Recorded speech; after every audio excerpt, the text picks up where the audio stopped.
السلام علیکم ورحمۃ اللہ وبرکاتہ. حامدا ومصلیا اما بعد فاعوذ باللہ من الشیطان الرجیم. بسم اللہ الرحمن الرحیم.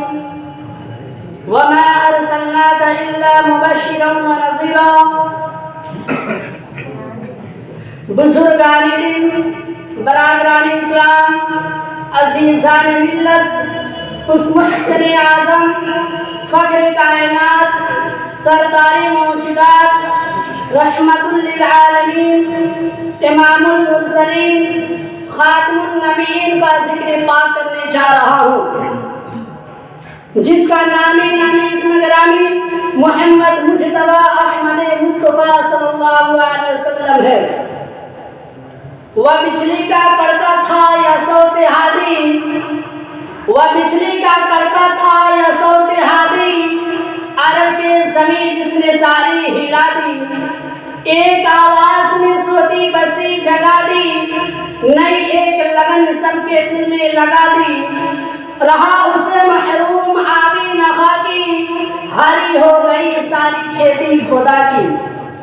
برادران اسلام، حضرات، محمد رسول اللہ صلی اللہ علیہ وسلم جس زمانے میں مبعوث ہوئے وہ انتشار اور پراگندگی کا دور تھا.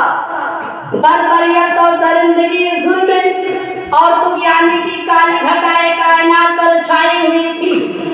تمام دنیا جہالت اور گمراہی کی موجوں میں ڈوبی ہوئی تھی. ہر قبیلہ اور ہر فرقہ ایک دوسرے کے خون کا پیاسا تھا. عدل و انصاف کا نام مٹ چکا تھا. کفر و شرک اور بت پرستی کسی نہ کسی شکل میں ہر جگہ رائج تھی. عیسائیت اور یہودیت کے نام پر جو مذہب چل رہے تھے وہ تحریف و تلویز کے طوفان میں ڈوبے ہوئے تھے. ایران و روم جیسی بڑی بڑی حکومتیں ایس پرستی کے وباؤ سے اندر ہی اندر کھوکھلی ہو چکی تھی. انسانیت کو تباہی و بربادی سے بچانے کے لائق کسی تعظیم و تمدن کا وجود نہیں تھا. خود ملک عرب میں جہاں سرور کائنات کی ولادت ہوئی اپنی وحشت اور جہالت و گمراہی کے لیے مشہور تھا. پوری عربی قوم پر روحانی موت طاری تھی. وہاں کے باشندے بدترین بت پرستی میں مبتلا تھے. ہر انوکھی چیز کو معبود بنانے کے لیے تیار تھے. حشر و جزا کے عقیدے کے منکر تھے. بدعقیدگی و بدعملی میں ڈوبے ہوئے تھے. کسی نظام و تمدن کے پابند نہ تھے. ہر قبیلہ اپنی جگہ خود مختار تھا. آزادی کے ساتھ لوٹ مار ہوتی تھی. آدمی کی جان کی کوئی قیمت ہی نہ تھی. بعض مغرور بے رحم اپنی لڑکیوں کو زندہ دفن کر دیا کرتے تھے. بدکاری، شراب خوری اور جوئے کا بازار گرم تھا. بقول حال مرحوم، جوا ان کی دن رات کی دل لگی تھی.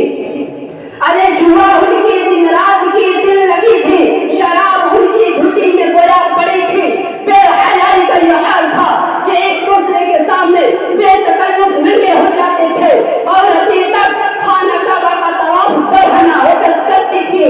پڑھنے لکھنے کا عام رواج ہی نہ تھا. تعلیم و تربیت کا کوئی نظام ہی نہ تھا.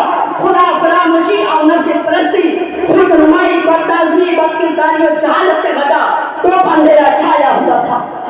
قرآن مجید میں جیسے ضلال مبین یعنی کھلے اور صاف گمراہی سے تعبیر کیا ہے کہ ایسے حالات اور ایسے قوم میں اللہ تعالی نے کائنات کو تباہی سے بچانے کے لیے، بندوں کی ہدایت کی دولت عطا کرنے کے لیے اپنی آیات کی تلاوت اور تعلیم و تزکیہ کی نعمت سے نوازنے کے لیے مکہ مکرمہ کی سرزمین پر حضرت محمد مجتبی احمد مصطفیٰ صلی اللہ علیہ وسلم. حضرات، رسول اللہ صلی اللہ علیہ وسلم کی تشریف آوری سے قبل ہی آپ کے والد مقدم دنیا فانی چھوڑ چکے تھے. والدہ ماجدہ دادا کا سایہ بھی بچپنی میں سر سے اٹھ گیا تھا. آپ کا ایسا ماحول اور معاشرہ میسر ہوا جس میں تعلیم و تربیت کا کوئی نظام ہی نہ تھا.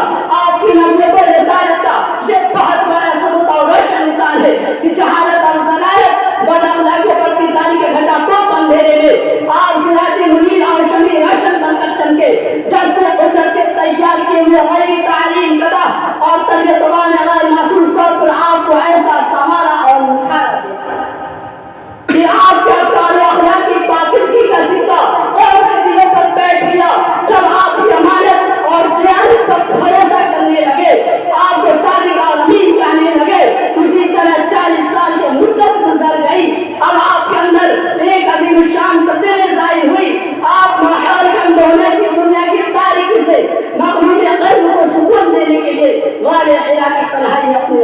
طرف اپنے خالق کی طرف ہمارا متوجہ تشریف فرماتے ہیں۔